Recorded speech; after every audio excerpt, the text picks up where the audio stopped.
নমস্কার দর্শক বন্ধুরা, জীবনবাণী অনুষ্ঠানে আপনাকে স্বাগত জানাই।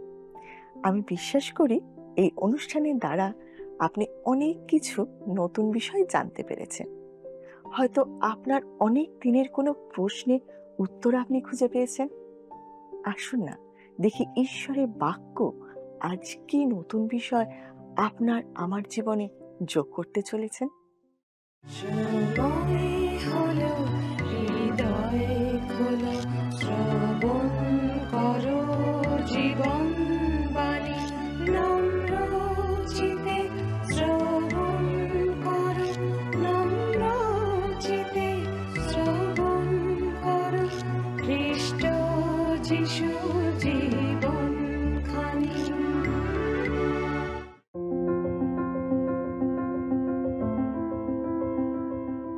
আপনি জানেন যে আমাদের এই ধারাবাহিক অনুষ্ঠানে আমরা জিএসকেল ভাবাদী পুস্তক থেকে অধ্যয়ন করছি।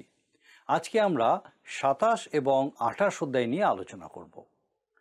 গত দিনের আলোচনায় আমরা দেখেছিলাম জেরুসালেম, জিহুদা এবং ইসরায়েল ধ্বংসের কারণ সম্পর্কে ঈশ্বর কি বলেছেন।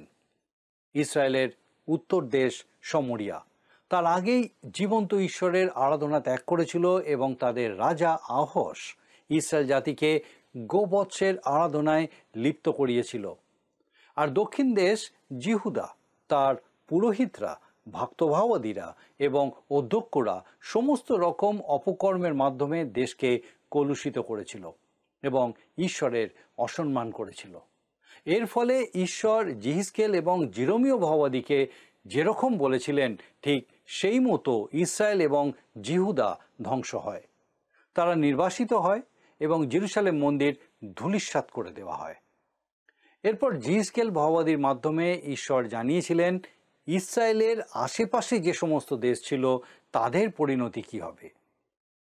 জেরুসালেমের ধ্বংসের সময় আম্মন সন্তানেরা খুব খুশি হয়েছিল এবং তারা জেরুসালেমের শত্রু অর্থাৎ বাবিলকে সাহায্য করেছিল। কিন্তু পরে তারাও বাবিলের হাতেই বন্দী হয়েছিল। ঈশ্বর মনোনীত জাতি ইসরায়েলের সম্বন্ধে মোয়াব খারাপ কথা বলেছিল। ইসরায়েল যে ঈশ্বরের মনোনীত জাতি এবং অন্যদের থেকে পৃথক তা তারা স্বীকার করেনি, এই জন্য তারাও শাস্তি পেয়েছিল। ঠিক একই কারণে ইদোম এই পৃথিবীর বুক থেকে মুছে গেছে। তারা সব সময় ইসরায়েলকে শত্রু মনে করত এবং সুযোগ পেলেই প্রতিশোধ নিত। আমরা আরও দেখেছি দুটো বিখ্যাত বাণিজ্য শহর সোর এবং সিদন, তাদের প্রতিও ঈশ্বরের শাস্তি নেমে এসেছিল এবং জিহিজকেল ভাবাদী যা যা বলেছিলেন তাদের প্রতি অক্ষরে অক্ষরে তা সফল হয়েছিল। নবুখদ্নেচ্ছর সোর ধ্বংস করেছিলেন আর আলেকজান্ডার জিহিজকেল ভাবাদীর ভগবানী সম্পূর্ণ করেছিলেন। সোর নগরের সমস্ত পাথর, মাটি, বালি, চিঁচে সমুদ্রে ফেলে দিয়েছিলেন। আগের দিনের আলোচনার মূল বিষয় ছিল ঈশ্বরের বিরুদ্ধে এবং ঈশ্বরের মনোনীত ইসরায়েল জাতির বিরুদ্ধে অন্যায় অপরাধ করে কেউ রক্ষা পায়নি। ঈশ্বর সবাইকে শাস্তি দিয়েছিলেন, এমনকি ইসরায়েল এবং জিহুদাকেও, কারণ তিনি ন্যায় বিচারক। ঈশ্বরের বাক্য নির্ভুল এবং সম্পূর্ণ। তার সাক্ষী সোর নগরের ধ্বংসাবশেষ। জিহিজকেলের সময় সোর ছিল একটা আকর্ষণীয় শহর। জিহিজকেল ভাবাদী হয়তো সেখানে কখনো যাননি, কিন্তু এই অধ্যায়ে সোর সম্বন্ধে তার বিলাপ গীতি শুনব। তার বিলাপের কারণ হলো সোর এক বিখ্যাত, অপূর্ব সুন্দর, সুপরিচিত শহর এবং তা ফিনিশীয় সাম্রাজ্যের রাজধানী ছিল। সোর নগর ধ্বংসের দুঃখ এবং আতঙ্কের সাথে আমরা টাইটানিক জাহাজ ডোবার ঘটনার অল্প তুলনা করতে পারি। কিন্তু সোরের এই পরিণতি কেন হয়েছিল? আসুন পাঠ করি জিহিজকেল ভাবাদী পুস্তক 27 অধ্যায়ের প্রথম 3 পদ। আবার সদাপ্রভুর এই বাক্য আমার নিকটে উপস্থিত হইল, হে মনুষ্য সন্তান, তুমি সোরের বিষয়ে বিলাপ করো। সোরকে বলো, হে সমুদ্রের প্রবেশস্থান নিবাসিনী, অনেক উপকূলে জাতিগণের বণিক, প্রভু সদাপ্রভু এই কথা কহেন, হে সোর, তুমি বলিতেছ আমি পরম সুন্দরী। ইদোমের পেট্রা শহর, যা পাথর খোদাই করে তৈরি করা হয়েছিল, সে যে কারণে ধ্বংস হয়েছে সেই একই কারণে সোর নগরও ধ্বংস হয়েছে। ওবদীয় ভাবাদীর পুস্তক 3 পদে লেখা আছে, তোমার অন্তঃকরণের অহংকার তোমাকে বঞ্চনা করিয়াছে। গৌরবের অলঙ্কার, জাঁকজমক, বিলাসিতা এবং প্রাচুর্য এগুলো পৃথিবীর অনেক বড় বড় জাতিকে ধ্বংসের মধ্যে ঠেলে দিয়েছে। ফিনিশীয় রাজ্য খুবই বড় ছিল। কৃত্রিম অর্থাৎ সাইপ্রাস দ্বীপ থেকে শুরু করে তর্শিস পর্যন্ত, আর তর্শিসের কথা আমরা জানি এটা স্পেনের দক্ষিণ পশ্চিম উপকূলের একটি শহর, যেখানে জোনা যেতে চেয়েছিল কিন্তু পারেনি। সোর সম্বন্ধে জিসকেল ভাওয়াদি বলছেন, তর্শিসের জাহাজ সকল দ্রব্য বিনিময়ে তোমার কাফিলা ছিল, এই রূপে তুমি পরিপূর্ণা ছিলে, সমুদ্রগণের মধ্যস্থলে অতিশয় প্রতিপান্বিতা ছিলে। 27 অধ্যায়ের 25 পদ। সোর একটা বড় ব্যবসা কেন্দ্র ছিল। পৃথিবীর বিভিন্ন দেশ থেকে ব্যবসায়ীরা আসত এবং সেখানে কেনা বেচা করত। আপনি যা চাইবেন সবই সেই সোরের বাজারে তখন পাওয়া যেত। ইসরায়েল এবং জিহুদাও সেখানে তেল, মধু এবং অন্যান্য শস্য বিক্রি করতে আসত। বাণিজ্য কেন্দ্ররূপে সোর কত গুরুত্বপূর্ণ ছিল তা বুঝতে গেলে আপনাকে ভাবি বাবিলের যে বর্ণনা দেওয়া হয়েছে সেটা একবার দেখতে হবে। সেই সময় বাবিল ব্যবসা বাণিজ্য, ধর্মীয় এবং রাজনৈতিক কেন্দ্রবিন্দুতে পরিণত হবে। সেটা হবে খ্রিস্টানির রাজধানী, যে নিজেকে খ্রিস্ট বলে দাবি করবে। প্রকাশিত বাক্য 18 অধ্যায় 12 থেকে 14 পদে লেখা আছে সেখানে কি কি জিনিসের ব্যবসা হবে। আসুন পাঠ করি। এই সকল বাণিজ্য দ্রব্য, স্বর্ণ, রৌপ্য, বহুমূল্য মণি, মুক্তা, মসিনা বস্ত্র, বেগুনিয়া বস্ত্র, পট্ট বস্ত্র, সিন্দুরবর্ণ বস্ত্র, সর্বপ্রকার চন্দন কাষ্ঠ, হস্তিদন্তের সর্বপ্রকার পাত্র, বহুমূল্য কাষ্ঠের ও পিত্তলের, লৌহের ও মর্মরের সর্বপ্রকার পাত্র, এবং দারুচিনি, এলাচি, ধূপ, সুগন্ধি লেপদ্রব্য, কুন্দরু, মদিরা, তৈল, উত্তম সুজি ও গম, পশু, মেষ, এর অশ্ব, রথ ও দাসগণ ও মানুষদের প্রাণ, আর তোমার প্রাণের অভিলষিত ফলসমূহ। আপনি যদি বর্তমানে বড় বড় শহরগুলোর দিকে তাকান, যেমন London, Paris, Rome, New York, Los Angeles, আপনি দেখবেন এই সমস্ত কিছুর ব্যবসা সেখানে হচ্ছে। আপনি যা চাইবেন তাই কিনতে পারবেন, শুধু আপনার দরকার টাকা। সোর একটা বড় জাহাজের মতো। যাত্রীদের জন্য সমস্ত কিছুই প্রস্তুত ছিল। গান বাজনা হতো, আনন্দ ফুর্তি হতো, সব কিছুর ব্যবস্থা সেখানে ছিল। তারপরে সব হারিয়ে গেল। ঈশ্বর তার বিচার করলেন। আর এখানে সেই মহান শহরের জন্য বিলাপ এবং ক্রন্দন আমরা দেখি। আর একদম একই রকম ঘটবে যুগান্তে। স্টক মার্কেট পড়ে যাবে, আপনার জমানো পুঁজির মূল্য তলানিতে ঠেকবে। যে সমস্ত জিনিস আপনি ভাবতেন খুবই মূল্যবান, যেমন টাকা, পয়সা, সোনা, রূপো ইত্যাদি, মুহূর্তের মধ্যে সেগুলো আপনার হাতের ময়লায় পরিণত হবে। সোর যখন ধ্বংস হয়েছিল তা কতটা বেদনাদায়ক ছিল, এই পৃথিবীর ভবিষ্যৎও ঠিক সেই রকমই বেদনাদায়ক হবে। সুতরাং একটা বিষয়ে আমাদের সাবধান হতে হবে, যেন আমরা আমাদের সমস্ত প্রচেষ্টা কোনো একটা কিছুতে সীমাবদ্ধ না রাখি। আমরা চাই একটা সমৃদ্ধ সমাজে বাস করতে, এতে কোনো দোষ নেই, কিন্তু খেয়াল রাখতে হবে আমরা যেন সেই প্রাচুর্যে বিভোর হয়ে না পড়ি, তা যেন আমাদের সামনে প্রতিমা স্বরূপ হয়ে না দাঁড়ায়। কিন্তু দুর্ভাগ্যের বিষয়, আজ আমরা সেই দিকেই এগিয়ে চলেছি। মণ্ডলীতে প্রকৃত বাইবেল শিক্ষা দেওয়া হয় না। উপাসনায় যাওয়া আসা একটা অভ্যাসে পরিণত হয়েছে। আমরা বাইবেলের এদিক ওদিক থেকে বিভিন্ন উদ্ধৃতি দিয়ে একে অন্যকে উৎসাহ দিই এবং ভাবি আমরা তো বেশ ভালোই আছি। সোরের লোকেরা সেটাই করত, জেরুসালেমের লোকেরাও সেটাই করত, কিন্তু ঈশ্বর তাদের ধ্বংস করেছিলেন।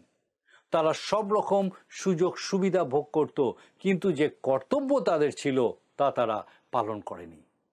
জিসকেল ভাওবাদী পুস্তকের 27 অধ্যায় 32 পদে লেখা আছে। আসুন আমরা পড়ি। জিসকেল তার 27 অধ্যায় 32 পদ লেখা আছে, আর তাহারা শোক করিয়া তোমার জন্য বিলাপ করিবে, তোমার বিষয়ে এই বলিয়া বিলাপ করিবে, কে সোরের তুল্য, সমুদ্রের মধ্যস্থানে নিস্তব্ধীকৃতার তুল্য। সোরের অবস্থা সমুদ্রের গভীরে তলিয়ে যাওয়া বিশাল এক জাহাজের মতো। 34 পদে বলা হয়েছে, দেখুন লেখা আছে 34 পদ, এখন তুমি সমুদ্র দ্বারা গভীর জলে ভগ্ন হইলে তোমার বিনিময়ে দ্রব্য ও তোমার সমস্ত সমাজ তোমার মধ্যে পতিত হইল। অর্থাৎ শোরের অবশিষ্ট কিছুই থাকিবে না, সমস্তই সমুদ্র গিলে খাবে।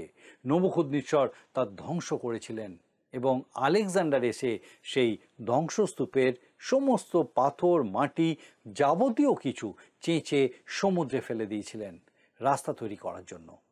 জিএসকেলের ভাববাণী, ঈশ্বরের বাক্য নির্ভুল প্রমাণিত হয়েছে। 36 পদে লেখা আছে, সে আর হবে না। আসুন আমরা দেখি 36 পদ। জাতিগণের মধ্যবর্তী বণিকগণ তোমার বিষয়ে শীষ দেয়, তুমি ত্রাসস্বরূপ হইলে এবং তুমি কোনো কালে আর হইবে না। এখন সেখানে গেলে আপনি কোনো গানের আওয়াজ শুনতে পাবেন না, কোনো বাজনা শুনতে পাবেন না, কোনো হাসির শব্দ শুনতে পাবেন না, ঘর বাড়ি, সোনা রূপো কিছুই দেখতে পাবেন না। আপনি দেখবেন এক ধ্বংসাবশেষ। ঈশ্বর বিচার করেছেন, ঈশ্বর দণ্ড দিয়েছেন। আজ আমাদের জন্য এটাই সব থেকে বড় সংবাদ। জিএসকেল ভাববাদী পুস্তকের 28 অধ্যায়ের বিষয় হলো শোর এবং সিদনের অধ্যক্ষ ও রাজার বিচার। এই ভাববাণীর গভীরতা অনেক বেশি। শুধু স্থানীয় অধ্যক্ষ বা রাজা নয়, কিন্তু এই জগতের অধিপতি অর্থাৎ শয়তানের বিচারকেও নির্দেশ করছে। আসুন আমরা পাঠ করি প্রথম 2 পদ, 28 অধ্যায়ের প্রথম 2 পদ। আর সদাপ্রভুর এই বাক্য আমার নিকটে উপস্থিত হইল, হে মনুষ্য সন্তান, তুমি শোরের অধ্যক্ষকে বলো, প্রভু সদাপ্রভু এই কথা কহেন, তোমার চিত্ত গর্বিত হইয়াছে। তুমি বলিয়াছ, আমি দেবতা, আমি সমুদ্রগণের মধ্যস্থলে ঈশ্বরের আসনে বসিয়া আছি। কিন্তু তুমি তো মনুষ্য মাত্র, দেবতা নও। তথাপি আপন চিত্তকে ঈশ্বরের চিত্তের তুল্য বলিয়া মানিয়াছ। এখানে আমরা দুটো বিষয় লক্ষ্য করব। প্রথমত শোরের অধ্যক্ষের সম্বন্ধে এবং দ্বিতীয়ত শোরের রাজার সম্বন্ধে। আর এই বিশাল সাম্রাজ্যের আড়ালে, বিশাল বাণিজ্য কেন্দ্রের এবং শক্তিধর রাজনৈতিক কেন্দ্রের আড়ালে আমরা খুঁজে দেখব তার প্রকৃত নিয়ন্ত্রণকর্তাকে, অর্থাৎ শয়তানকে। প্রভু যিশুর পরীক্ষা করার সময় শয়তান তাকে কি বলেছিল আমরা জানি। আসুন পাঠ করি লুক তার 4 অধ্যায় 5 থেকে 7 পদ। পরে সে তাহাকে উপরে লইয়া গিয়া মুহূর্তকাল মধ্যে জগতের সমস্ত রাজ্য দেখাইল। আর দিয়াবল তাহাকে বলিল, তোমাকেই এই সমস্ত কর্তৃত্ব ও এই সকলের প্রতাপ দিব, কেননা ইহা আমার কাছে সমর্পিত হইয়াছে। আর আমার যাহাকে ইচ্ছা তাহাকে দান করি। অতএব তুমি যদি আমার সম্মুখে পড়িয়া প্রণাম করো, তবে এই সকলই তোমার হইবে। শয়তান মিথ্যা কথা বলেনি, এই জগতে সেই কর্তৃত্ব করছে। কিন্তু প্রভু যিশু তার প্রস্তাব প্রত্যাখ্যান করেছিলেন, কারণ তিনি শয়তানের প্রতিনিধি হয়ে এই জগতে রাজত্ব করতে চাননি। তিনি জানতেন একদিন এই জগৎ তিনিই শাসন করবেন। কিন্তু আপনি মানুন আর না মানুন, বর্তমানে এই জগৎ শয়তান শাসন করছে। এটা এক প্রকারের খ্রিস্টারি। আসলে শাস্ত্রে যে খ্রিস্টারির বিষয়ে বলা আছে তা 2 রকমের।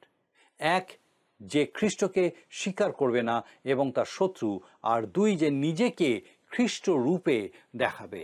আর জিএসকেল ভাববাদী সেই কথাই বলছেন, তোমার চিত্ত গর্বিত হইয়াছে। তুমি বলিয়াছ, আমি দেবতা। আর খ্রিস্টারি এই কথাই বলবে। আবার প্রভুর দাস সাধু পৌল বলেছেন, যে প্রতিরোধী হইবে ও ঈশ্বর নামে আখ্যাত বা পূজ্য সকলের হইতে আপনাকে বড় করিবে, এমনকি ঈশ্বরের মন্দিরে বসিয়া আপনাকে ঈশ্বর বলিয়া দেখাইবে। 2 থেসলোনিকীয় তার 2 অধ্যায় 4 পদ। ঠিক একইভাবে দেখুন, শোরের অধ্যক্ষ বলছে, আমি সমুদ্রগণের মধ্যস্থলে ঈশ্বরের আসনে বসিয়া আছি। কিন্তু ঈশ্বর বলছেন, কিন্তু তুমি তো মনুষ্য মাত্র, দেবতা নও। তথাপি আপন চিত্তকে ঈশ্বরের চিত্তের বলিয়া মানিয়াছ। এরপরে 3 পদে লেখা আছে, দেখো তুমি দানিয়েল অপেক্ষাও জ্ঞানী, কোনো নিগূঢ় কথা তোমার কাছে তিমিরাবৃত নয়। জিএসকেল তার 28 অধ্যায় 3 পদ। এখানে জিএসকেল ভাববাদী তার সমসাময়িক ভাববাদী দানিয়েলের কথা উল্লেখ করছেন, যিনি সেই সময় বাবিলনের প্রধানমন্ত্রী ছিলেন। তিনি বলছেন, শোরের অধ্যক্ষ দানিয়েলের থেকেও জ্ঞানী ছিলেন। আপনি ভাববেন না সেই সময় জ্ঞানী মানুষের অভাব ছিল। সেই সময় এই পৃথিবীতে অনেক জ্ঞানী মানুষ ছিল। আমি মনে করি শোরের অধ্যক্ষ সেই খ্রিস্টারির অন্য চরিত্রের প্রতিরূপ, অর্থাৎ ধর্মীয় শাসক, এবং তার উৎপত্তি হবে ইসরায়েল থেকেই। খ্রিস্টারির অপর চরিত্র রাজনৈতিক শাসনকর্তা, তার উৎপত্তি হবে জাতিগণের মধ্যে থেকে, আর তার পরামর্শদাতা ধর্মীয় শাসক যে ইসরায়েল থেকেই সৃষ্টি হবে। 11 পদে জিসকেল ভাওবাদী বলছেন, দেখুন লেখা আছে 28 অধ্যায় তার 11 পদ, পরে সদাপ্রভুর এই বাক্য আমার নিকটে উপস্থিত হইল। তিনি নিজের কথা বলছেন না, ঈশ্বরের কথা বলছেন। সোর নগরের বিলাপ আমরা দেখেছি, সোরের অধ্যক্ষদের বিষয় আমরা শুনছি, আর এখন শুনব সোরের রাজার বিষয়। সেই সময় রাজা হওয়া খুব সহজ ব্যাপার ছিল না, আর রাজমুকুট বহন করাও খুব কঠিন ছিল, বেশি দিন থাকতো না। সোর সাম্রাজ্যের আড়ালে আমরা দেখেছি শয়তানকে। শাস্ত্রের এই অংশে শয়তানের উৎপত্তি সম্বন্ধে যেভাবে বলা হয়েছে আর কোথাও কিন্তু সেইভাবে বলা হয়নি। আসুন আমরা 12 পদটা দেখি, লেখা আছে, হে মনুষ্য সন্তান, তুমি সোরের রাজার জন্য বিলাপ করো ও তাহাকে বলো, প্রভু সদাপ্রভু এই কথা কহেন, তুমি পরিমাণের মুদ্রাঙ্ক, তুমি পূর্ণান, তুমি সৌন্দর্যের সিদ্ধ। ঈশ্বর যাদের সৃষ্টি করেছিলেন, শয়তান তাদের মধ্যে সব থেকে জ্ঞানী এবং অতীব সুন্দর। গ্রিক পৌরাণিক কাহিনী অনুযায়ী অনেকে শয়তানের একটা ছবি কল্পনা করে, যার দুটো শিং আছে, দুভাগে বিভক্ত, একটা লেজ, আবার পা দুটো পশুর খুরের মতো বিভক্ত। মনে রাখবেন, এটা কল্পনা, কিন্তু বাস্তবে ঈশ্বর বলছেন সে নিখুঁত সুন্দর। আমি শুনেছি কেউ কেউ কোনো ধর্মগুরুর উদ্দেশ্যে বলে সে নাকি এত সুন্দর দেখতে যে মেয়েরা তার সামনে জ্ঞান হারিয়ে ফেলে। আমার বলতে ভয় নেই যে এরা শয়তানের পরিচারক, এরা মানুষকে বিভ্রান্ত করে, মন্দ পথে চালায়। এদেরই সম্বন্ধে সাধু পৌল বলেছিলেন, কেননা এরূপ লোকেরা ভক্ত প্রেরিত, প্রতারক, কর্মকারী, তাহারা খ্রিস্টের প্রেরিতদের বেশ ধারণ করে। আর 14 পদে লেখা আছে, দেখুন 28 অধ্যায় 14 পদ আর 15 পদ যদি আমরা পাঠ করি, লেখা আছে, তুমি অভিষিক্ত আচ্ছাদক করূপ ছিলে, আমি তোমাকে স্থাপন করিয়াছিলাম। তুমি ঈশ্বরের পবিত্র পর্বতে ছিলে, তুমি অগ্নিময় প্রস্তর সকলের মধ্যে গমনাগমন করিতে। তোমার সৃষ্টি দিন অবধি তুমি আপন আচারে সিদ্ধ ছিলে, শেষে তোমার মধ্যে অন্যায় পাওয়া গেল। জিসকেল ভাওবাদী বলছেন, তুমি পরিমাণের মুদ্রাঙ্ক, তুমি পূর্ণ জ্ঞান, তুমি সৌন্দর্যে সিদ্ধ, তাহলে কি জন্য তার পতন হলো? 15 পদে আমরা সেটা দেখেছি।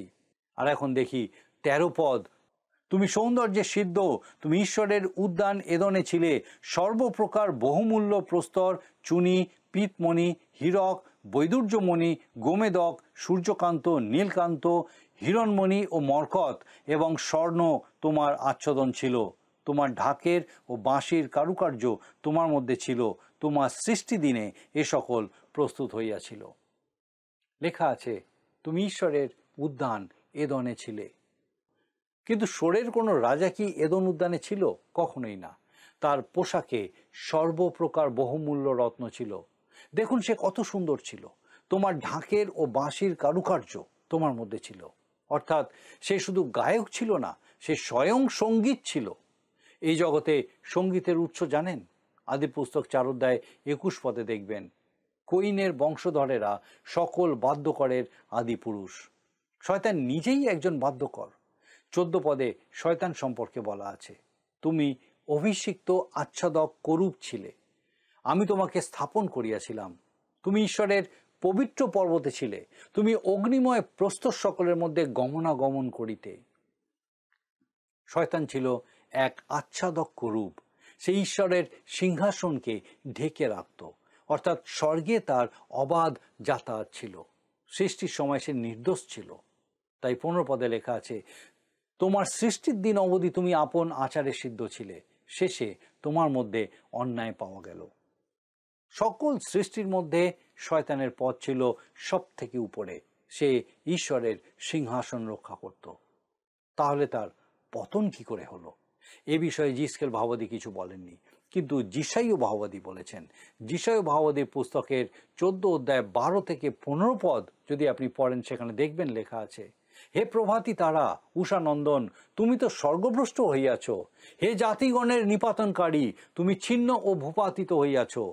তুমি মনে মনে বলিয়াছিলে, আমি স্বর্গারোহণ করিব, ঈশ্বরের নক্ষত্রগণের ঊর্ধ্বে আমার সিংহাসন উন্নত করিব, সমাগম পর্বতে উত্তর দিকের প্রান্তে উপবিষ্ট হইব, আমি মেঘরূপ উচ্চস্থলীর উপরে উঠিব, আমি পরাৎপরের তুল্য হইব। তুমি তো নামানো যাইবে পাতালে, গর্তের গভীরতম তলে। আর আমরা দেখি তার পতনের কারণ হলো অহংকার। সে তার সিংহাসনকে আরো উপরে উঠাতে চেয়েছিল, ঈশ্বরের থেকে পৃথক হয়ে বিদ্রোহী হয়েছিল। আপনি কি মনে করেন? আপনি কি খাঁটি, শুদ্ধ? আপনি কি সিদ্ধ? মনে রাখবেন, শয়তানও ছিল প্রভাতীয় তারার মতো উজ্জ্বল। সেও তার জন্মলগ্নে সিদ্ধ ছিল, কিন্তু তার পতন ঘটেছিল। সুতরাং আসুন আমরা নিজেদের বিষয়ে সাবধান হই। আমরা সামান্য মানুষ মাত্র। ঈশ্বর বিরোধিতা সহ্য করেন না। আর তাই তিনি কি করতে চলেছেন, আসুন আমরা দেখি। 16 পদে লেখা আছে, তোমার বাণিজ্য বাহুলে তোমার অভ্যন্তর দৌরাত্মে পরিপূর্ণ হইল। তুমি পাপ করিলে, তাই আমি তোমাকে ঈশ্বরের পর্বত হইতে ভ্রষ্ট করিলাম, এবং হে আচ্ছাদক রূপ, তোমাকে অগ্নিময় প্রস্তর সকলের মধ্য হইতে লুপ্ত করিলাম। শয়তান তার পাপের শাস্তি পাবে। সে ঈশ্বর নয়, কিন্তু ঈশ্বরের সৃষ্ট। ঈশ্বর তাকে ধ্বংস করবেন। আর তাই আমি নিশ্চিন্ত, কারণ সত্যি কথা বলছি, আমি তার সাথে পেরে উঠব না। আমি ঈশ্বরকে ধন্যবাদ দিই যে তিনিই তার সাথে যা করার করবেন। আসুন দেখি 17 পদে লেখা আছে, তোমার চিত্ত তোমার সৌন্দর্যে গর্বিত হইয়াছিল, তুমি নিজ দীপ্তি হেতু আপন জ্ঞান নষ্ট করিয়াছ। আমি তোমাকে ভূমিতে নিক্ষেপ করিলাম, রাজগণের সম্মুখে রাখিলাম, যেন তাহারা তোমাকে দেখিতে পায়। ঈশ্বর বলছেন, তোমার চিত্ত তোমার সৌন্দর্যে গর্বিত হইয়াছিল। তিনি আরো বলছেন, তুমি নিজ দীপ্তি হেতু আপন জ্ঞান নষ্ট করিয়াছ। আমরা জানি জ্ঞানী শ্রেষ্ঠ সলোমন, তিনিও ভুল করেছিলেন। আর এখানে দেখছি ঈশ্বরের সর্বশ্রেষ্ঠ সৃষ্টি, যাকে তিনি সমস্ত জ্ঞান দিয়েছিলেন, সেও ভুল করল। ঈশ্বরের সন্তানেরাও ভুল করে থাকে। ঈশ্বর বলছেন, আমি তোমাকে ভূমিতে নিক্ষেপ করিলাম, রাজগণের সম্মুখে রাখিলাম, যেন তাহারা তোমাকে দেখিতে পায়।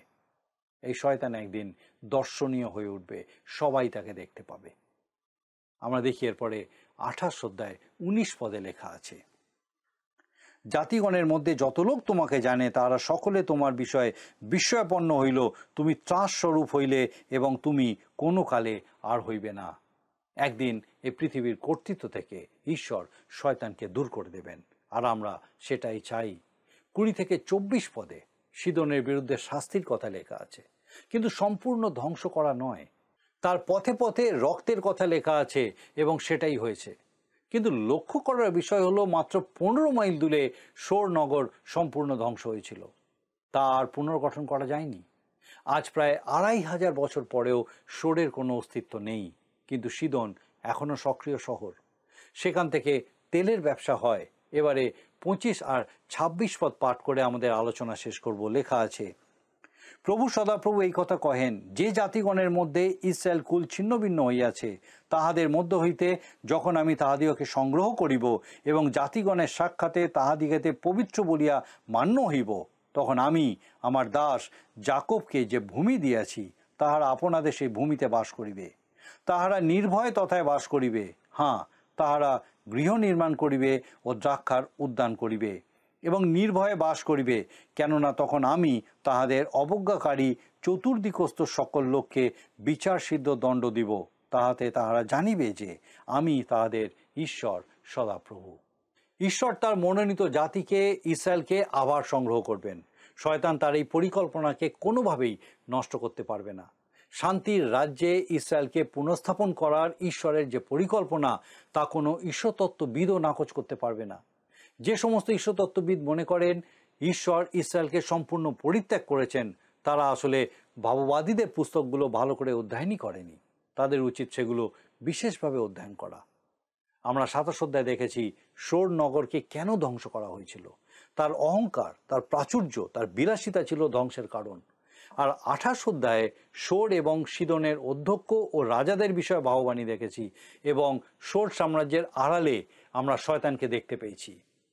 বর্তমান জগতের নিয়ন্ত্রণ তারই হাতে। তার সৌন্দর্য, তার জ্ঞান, তার উচ্চপদ ইত্যাদি বিষয় আমরা দেখেছি।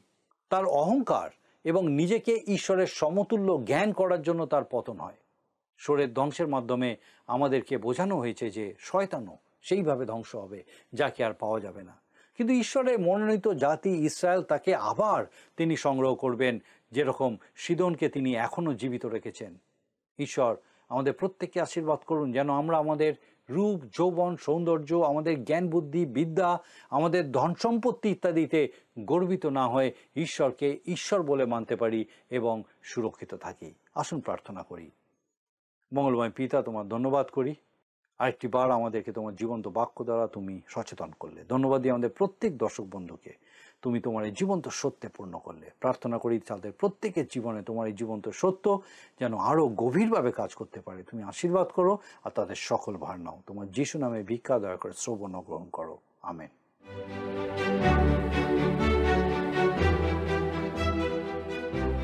আপনাকে অনেক ধন্যবাদ যে আপনি এতক্ষণ আমাদের সঙ্গে এই অনুষ্ঠানে উপস্থিত আছেন। আমার বিশ্বাস ঈশ্বর আপনার সঙ্গে কথা বলেছেন। আপনার যদি কোনো প্রশ্ন থাকে বা কোনো বিষয় যদি আপনি আরো জানতে চান, অবশ্যই আমাদের সঙ্গে যোগাযোগ করুন। আপনি আমাদেরকে আপনার প্রার্থনার বিষয় সকল জানাতে পারেন। আমরা আপনার জন্য অবশ্যই প্রার্থনা করব। আগামী অনুষ্ঠানে আবার দেখা হবে। ঈশ্বর আপনাকে সুস্থ রাখুন ও সুরক্ষিত রাখুন। নমস্কার। প্রিয় বন্ধু, আসুন আমরা আজকের প্রশ্ন উত্তরে আসি। গতকালের প্রশ্নের উত্তর অপশন বি, সিদোন। আজকের প্রশ্ন, শয়তানের উপাধি কোনটি? অপশন এ প্রভাতী তারা, বি উষানন্দন, সি আচ্ছাদক করুপ, ডি প্রত্যেকটি।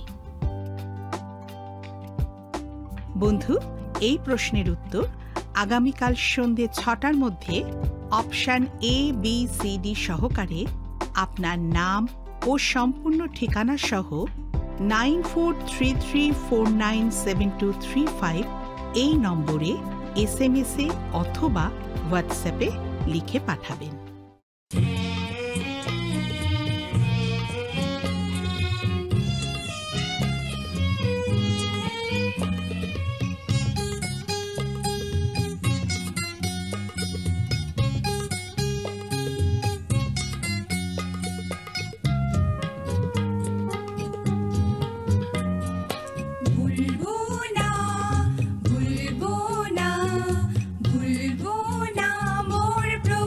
যিশুকে আমি ভুলবো না, মোর প্রভু যিশুকে আমি ভুলবো না, ভুলবো না, ভুলবো না, ভুলবো না, মোর প্রভু যিশুকে আমি ভুলবো না, মোর প্রভু যিশুকে আমি ভুলবো না।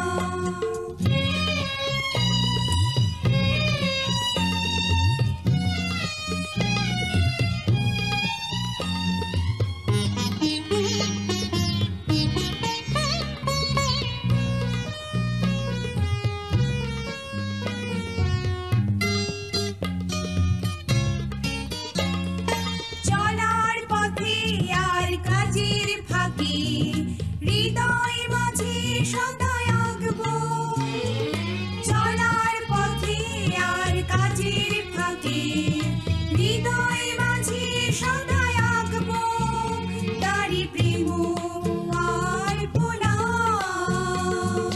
ভুলবো না, ভুলবো না, ভুলবো না, মোর প্রভু যিশুকে আমি ভুলবো। যদি আপনার এই অনুষ্ঠান ভালো লেগে থাকে তাহলে এই নম্বরে একটি মিসড কল করুন, তাহলে আপনি পরের বারে বিজয়ী হতে পারেন।